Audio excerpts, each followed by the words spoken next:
Hello అండి. మా ఇంటి దగ్గర కొత్త కస్టమరు నాకు బ్లౌజ్ ఒకటి ఇచ్చారు. అది కూడా లైనింగ్ లేదు, వితౌట్ లైనింగ్ అనమాట. బ్లౌజ్ అయితే స్టిచ్ చేయమని చెప్పారు. అది కూడా ఎలా చెప్పారంటే ఇది 'గుప్పెడంత మనసు' సీరియల్లో జగతి వేసుకుంటారు కదా, జగతి గారు వేసుకుంటారు కదా, ఆ టైప్ అనమాట. కాలర్ వచ్చి ఫ్రంట్ వీ నెక్ అలా పెట్టమని చెప్పారు. నేనైతే నిజానికి చెప్పాలంటే ఎప్పుడు నేను స్టిచ్ చేయలేదండి. ఆ మోడల్ అయితే ఎప్పుడు నేను స్టిచ్ చేయలేదు, ఎందుకంటే ఎవరు అడగలేదు. ఫస్ట్ టైం అయితే ఆవిడ అడిగారు, అది కూడా లైనింగ్ ఏం లేకుండానే కుట్టమని చెప్పారు. నేను కొంచెం రిస్క్ అనుకున్నాను. తర్వాత సరేలే నేను కుడితే నేర్చుకున్నట్టు ఉంటుంది కదా అని చెప్పేసి నేను ఇంకా ఫోన్లో చూసి స్టిచ్ అయితే చేశానన్నమాట.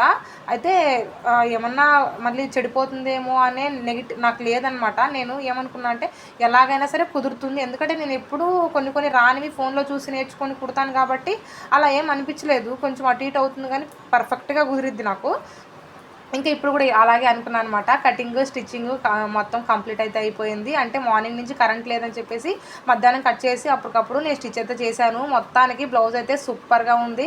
ఇంకా కస్టమర్ చూసి ఎలా ఉందో చెప్తేనే తెలిసిద్ది, ఇంకా ఇవ్వలేదు, వెళ్ళి ఇస్తే తెలిసిద్ది అనమాట. హ్యాండ్స్ కానీ నార్మల్ బ్లౌజే, ఫ్రంట్ అంతా నార్మల్ బ్లౌజే షేప్ పెట్టేసి వెనకాలేమో ఇలా కాలర్ వచ్చింది అనమాట. వీడియో నచ్చితే లైక్ చేయండి.